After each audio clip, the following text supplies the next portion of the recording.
Good morning बच्चों। बेटा आज हम स्टार्ट कर रहे हैं अपनी यूनिट 4 का next chapter AC alternative current. ठीक है, करंट के बारे में आपने पढ़ा है पहले। ठीक है, तो दो तरह के करंट हम पढ़ते हैं, AC current, DC current. DC current कैसा होता है बेटा? जो डीसी बैटरी आप अभी तक यूज करते आए हैं। ठीक है, तो डीसी करंट जो होता है वो हमें कैसे मिलता है? टाइम के साथ ये ऐसे ये कांस्टेंट वैल्यू आपको मिलेगी, तो ये डीसी करंट है। ठीक है, लेकिन जो हमारा एसी करंट होता है उसकी क्या कैरेक्टरिस्टिक होती है? एसी करंट का जो मैग्नीट्यूड होता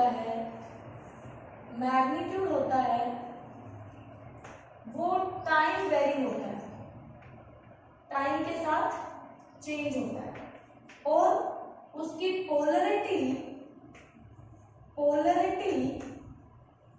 एक फिक्स इंटरवल के बाद चेंज होती रहती है। फिक्स्ड इंटरवल में चेंज। ठीक है, यानी कि मैं कह सकती हूँ कि जो अल्टरनेटिंग करंट होता है वो साइनोसॉइडल करंट होता है। जो कोस और साइन की फॉर्म में रिप्रेजेंट किया जाता है बेटा, वो हमारा अल्टरनेटिंग करंट होगा। ठीक है, अब ये हमारा डीसी करंट था, तो मैं एसी करंट को कैसे दिखाऊंगी? ये टाइम, अब ये जो मैंने दिखाया आपके सामने, ये हमारा एसी करंट है। लेकिन अगर कोई आपको ऐसे दिखा दे, ये आपका कौन सा करंट है? ये टाइम के साथ आई, एसी है कि डीसी है? तो आप देखेंगे मैम ये तो उसी तरह से चेंज कर रहा है जैसे कि हमारा एसी करंट कर रहा है, तो आपको कंफ्यूजन होगा कि ये हमारा एसी करंट है। लेकिन बेटा एसी करंट की दो कैरेक्टरिस्टिक होती है, मैग्नीट्यूड तो चेंज करता ही करता है, साथ ही साथ पोलरिटी। एक बार हाफ साइकिल आएगी, फिर हाफ पॉजिटिव आएगी, फिर हाफ नेगेटिव आएगी, फिर हाफ पॉजिटिव, फिर हाफ नेगेटिव, एक फिक्स इंटरवल के बाद। बट यहाँ ऐसा कुछ नहीं हो रहा, ये पूरी साइकिल कैसी है? पॉजिटिव है। तो ये हमारा डीसी करंट है विद वेरिएबल मैग्नीट्यूड, ध्यान रखना इस बात का। ठीक है, तो हम अपने एसी करंट को कैसे रिप्रेजेंट करेंगे? साइन और कोसाइन वेव फंक्शन से रिप्रेजेंट करेंगे। ठीक है, अब ये आपकी डीसी बैटरी है, ये डीसी सोर्स है, और ये हमारा एसी सोर्स है।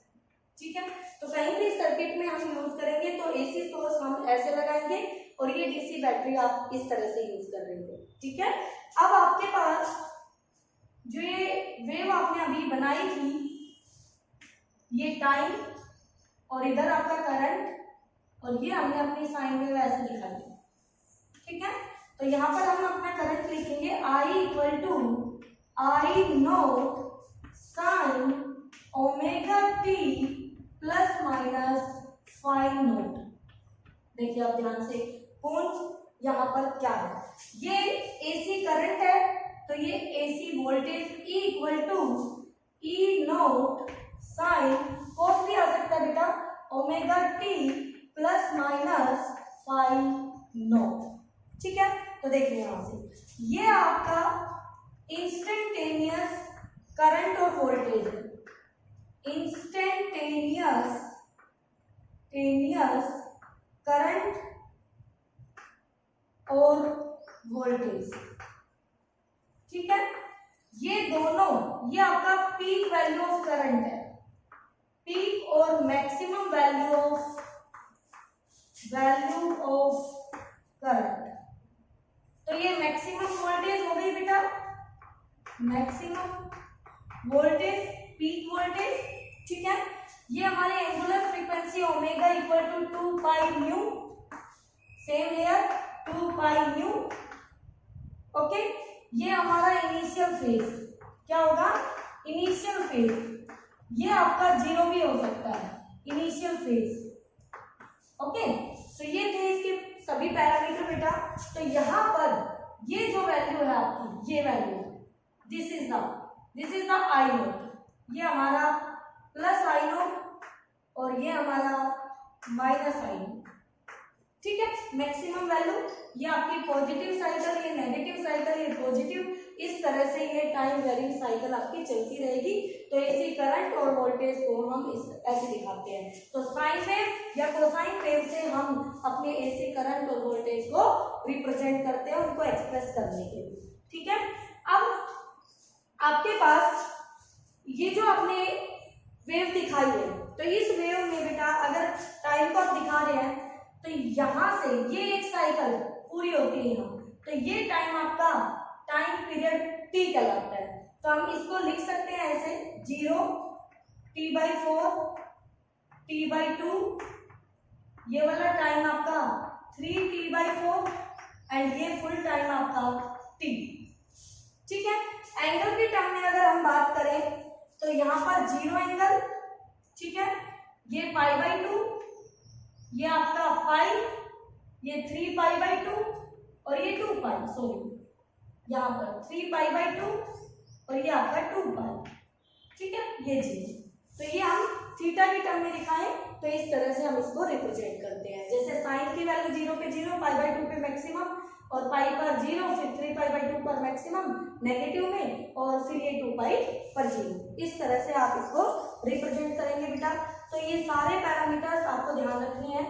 अब बच्चों इसमें अल्टरनेटिंग करंट में हमारे पास कौन कौन से करंट हम डिस्कस करेंगे। तो पीक वैल्यू आपको पता चल गई I0 होती है, तो यहाँ पर हम मेन करंट के बारे में पढ़ेंगे और RMS करंट के बारे में पढ़ेंगे। तो आज हम डिराइव करेंगे रिलेशन फॉर मीन करंट।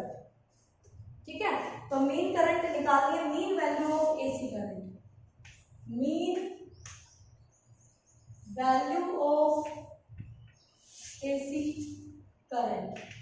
अब मुझे एक बात बताना अच्छे से, अगर मैं यहाँ पर, ये मेरा एसी करंट है ऐसे, अगर मैं यहाँ पर कंप्लीट साइकिल पर देखती हूँ, कंप्लीट साइकिल पर देखती हूँ यानी 0 से लेके t टाइम पर अगर मैं चेक करूँ एक कंप्लीट साइकिल में, तो उसकी मीन वैल्यू मुझे 0 मिलेगी। क्यों? जितनी पॉजिटिव वैल्यू है उतनी नेगेटिव वैल्यू है, तो मीन वैल्यू क्या आएगी? 0 वैल्यू आएगी। तो इसलिए हम यहाँ पर क्या करेंगे बेटा, हम हाफ साइकिल पर चेक करेंगे मीन करंट वैल्यू को। कहाँ चेक करेंगे? हाफ साइकिल पर। ठीक है, तो उसके लिए हमने क्या किया, हमें पता है कि जो करंट है आपके पास, करंट क्या होता है हमारा बेटा? करंट होता है dq/dt, ये आपका करंट है। ठीक है, तो हम यहां से क्या लिख सकते हैं, एक स्मॉल चार्ज को अगर हम dt टाइम के लिए भेजते हैं एक सर्किट से, तो वो हमें आई करंट देगा। चलो देखते हैं। तो ये हो जाएगा dq = I dt। आई कितना हमारा? I0 sin omega t, I0 sin omega t। Therefore dq = I0 sin omega t dt। Total current, total charge के लिए हम इंटीग्रेट करेंगे तो क्या इक्वल टू I0 बाहर 0 से t/2 टाइम के लिए हम करेंगे बेटा। ठीक है, साइन ओमेगा t dt। चलिए ध्यान से देखिए, I0 तो बाहर है ही, साइन का integration minus cos omega t, और ओमेगा t का ओमेगा नीचे, लिमिट हो गई 0 से t/2। ठीक है, तो क्या इक्वल टू आ गया -I0/ओमेगा कोस ओमेगा t की जगह वैल्यू रखेंगे कोस omega t/2 minus cos 0 upper limit minus lower limit. चलिए इसको सॉल्व करते हैं। तो क्या इक्वल टू कितना आया? अब क्या इक्वल टू आया -I0/ओमेगा कोस ओमेगा t/2 को सोल्व करते हैं। ओमेगा की वैल्यू अगर यहाँ रखते हैं तो ओमेगा होता है 2π/t और इनटू में है इसके पास t/2, तो 2 से 2 गया, t से t गया, तो cos पाई बच गया। तो मैंने लिखा cos पाई माइनस cos 0। तो यहाँ से क्या हुआ आ गया -I0/ओमेगा और cos पाई -1 और cos 0 1, तो ये हो गया -2 और बाहर माइनस है तो ये हो गया 2I0/ओमेगा। इसको इक्वेशन 1 मान लो। अब उसी सर्किट से हमें तो मीन वैल्यू निकालनी है करंट की, एक स्टेडी करंट हम भेजेंगे सेम टाइम के लिए तो वो हमें सेम चार्ज देगा। तो बेटा सेम चार्ज देगा, इसका मतलब मैं लिख सकती हूँ कि उतना ही चार्ज मुझे T/2 टाइम में I mean value of current देगा T/2 टाइम में। करंट इनटू टाइम चार्ज होता है ना, ठीक है, मीन करंट। तो ये मीन करंट इनटू में टाइम, ये चार्ज देगा उतना ही चार्ज। तो यहाँ पर इस क्यू की वैल्यू क्या हम यहाँ रखते हैं, तो ये वैल्यू रखेंगे 2I0/ओमेगा इक्वल टू आई मीन या एवरेज लिख लीजिए T/2। तो यहाँ से ओमेगा की वैल्यू पुट कर लीजिए 2I0/ओमेगा की वैल्यू 2/T, T पलट के ऊपर गया, आई एवरेज T/2। तो यहाँ से T कट गया, 2 कट गया, तो ये आ गया है आई एवरेज इक्वल टू 2/पाई/I0। मैक्सिमम वैल्यू का 2/पाई/I0 होगा, ठीक है, यानी मैक्सिमम वैल्यू का 2/पाई। जब हम यहाँ पर पाई की वैल्यू रखेंगे तो ये हमारे पास वैल्यू देगा I average equal to 63.7% of I0, या फिर आप इसको ऐसे ध्यान रख सकते हैं 0.637 I0, जो भी तरीका आपको अच्छा लगे, ठीक है। तो ऐसे आपके पास आ जाएगा एवरेज करंट। ओके, तो एवरेज वैल्यू ऑफ करंट आपने फाइंड आउट कर लिया बेटा। ये आ गया है आपके पास मैक्सिमम करंट का 63.7%। अब बिल्कुल सेम पैटर्न पर हम mean value of AC voltage निकालेंगे, ठीक है। तो उसके लिए हम क्या करेंगे, सेम इसी तरह से यही लेके चलेंगे, सेम सर्किट होगा हमारे पास, बस यहाँ करंट की जगह हमें वोल्टेज चाहिए। तो मैं दूसरे कलर से दिखाती हूँ आपको क्या चेंजेस करने होंगे इसमें।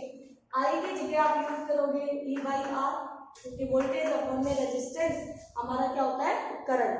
तो जहाँ जहाँ हमारा करंट है वहाँ हमारे पास आ जाएगा E0/R, I0 की जगह E0/R, यहाँ भी E0/R, यहाँ भी, और लास्ट में जब आप यहाँ लिखेंगे तो ये मीन वोल्टेज आएगी, अपन में R आएगा, तो फिर से एवरेज वोल्टेज अपन में R, इधर भी R, वो R दोनों तरफ कैंसिल होगा। तो सेम आपके पास क्या आ जाएगा एवरेज वोल्टेज के लिए E एवरेज इक्वल टू आ जाएगी 0.637 E0 मैक्सिमम वोल्टेज की इतनी आ जाएगी आपकी एवरेज वोल्टेज, ठीक है। तो यहाँ तक आप अच्छे से करना, कोई भी डाउट हो तो आप पूछना।